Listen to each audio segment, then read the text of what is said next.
By the beginning portion of the summer months, Colt Nichols' career seemed to be in limbo once again. The Oklahoma native was coming off a major injury and announced that he and Star Racing had parted ways. However, instead of lining up on the gate for the 2022 Lucas Oil Pro Motocross Championship, Nichols mysteriously remained on the sideline. Through somewhat of a surprising turn of events, it was announced in early October that Colt Nichols of all riders would replace Ken Roczen at Honda. But just how did Nichols once again resurrect his career from the fire? Let's find out.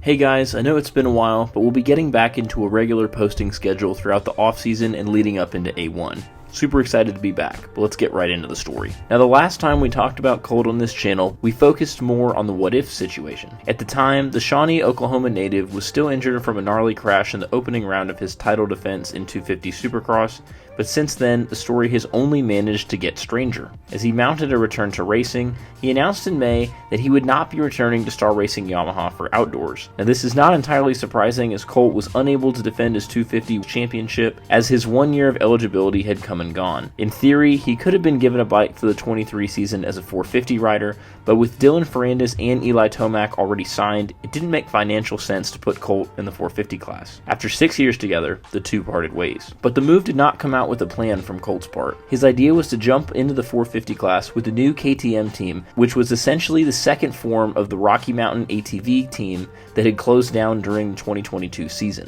The move would have allowed for Nichols to not only get paid, but also find a bike on the grid for the 23 season at the top level of the sport, even if the bike wasn't the most competitive. But in true Colt Nichols fashion, the plan fell through. Despite training for weeks, the team itself folded before it even made a start in competition. The original plan was to field Colt for the final 4 races of outdoors to get him comfortable on the bike before pushing for a 450 Supercross debut. But when that fell through, Nichols' career seemed to be on the ropes again. Desperate to ride something in a competitive environment, Colt 45 signed with Rick Ware Racing to compete in the 2-round World Supercross Pilot Championship Series. After testing the bike multiple times, Nichols communicated with the team that he didn't think his health was in a place where he could race competitively. If he was to get on the bike, number 45 needed to run towards the front. His career simply couldn't take a comeback that resulted in him at the back of the pack. At this point, Colt was in a bad place. His Hail Mary plan was to return to California, buy a bike, and ride at local tracks until he could convince someone to give him a bike. Around that same time, news broke that Ken Roczen would not be returning to Honda for the 23 season. All of a sudden, one of the hottest seats in motocross was up for grabs. Despite coming off an injury, it was Nichols who convinced Honda that he was the man to partner Chase Sexton for the upcoming season. Although he had not competed in a single race the season prior, Nichols managed to land the biggest break of his career, a top factory ride in 450 Supercross. Come A1, the same site that he injured himself a year ago, Colt 45 will be competing on a factory bike for one of the biggest teams in the sport. Something that nobody saw coming, as he was carted out of Angel Stadium with one of the craziest injuries that modern Supercross has ever seen. Now, the last time we covered Colt on this channel, his career was in a bad spot, but by the summer, it looked like the 250 champion's career was just about over. He had no competitive rides available, and he hadn't seen a paycheck in months. To think that he would sign with Honda was a move that no one saw coming. But does he deserve this? I think you'd be hard-pressed to find another rider in the paddock that does deserve this opportunity more than Colt Nichols does. Despite having to battle back from numerous injuries,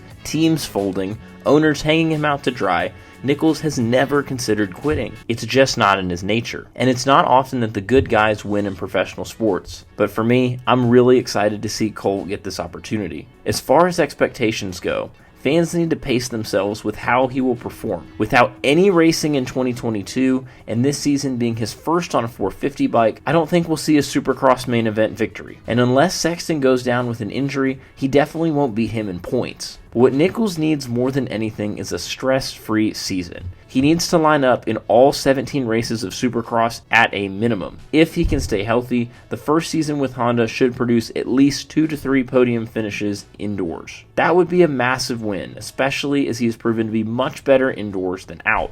As far as outdoors go, if he can miss no more than 3 rounds, I think that would also be a huge win. The schedule is so long and grueling that especially for outdoors, you have to factor in guys missing a couple rounds, especially if they're already out of the championship. Now we'll discuss in a later video how I think we can fix this broken system, but for Colt, at a bare minimum, he needs to run all 17 races of Supercross. This will prove to Honda that he is a reliable second rider, and even if he's not the guy that's going to win you a championship, he's somebody you can count on to make main events and score podium finishes. But now I want to pass it over to you guys in the comments. What do you think of this move for Honda? Do you think it's the right guy to partner Chase Sexton as he attempts to win his first title? Let me know how you think Colt will fare this season on a 450 bike. Thank you guys so much for your support, and be on the lookout for more content in the coming weeks. Also drop down below what you guys want to see on this channel. Let me know what direction you want this to take. This is as much your endeavor as it is mine. We'll see you guys in the next video.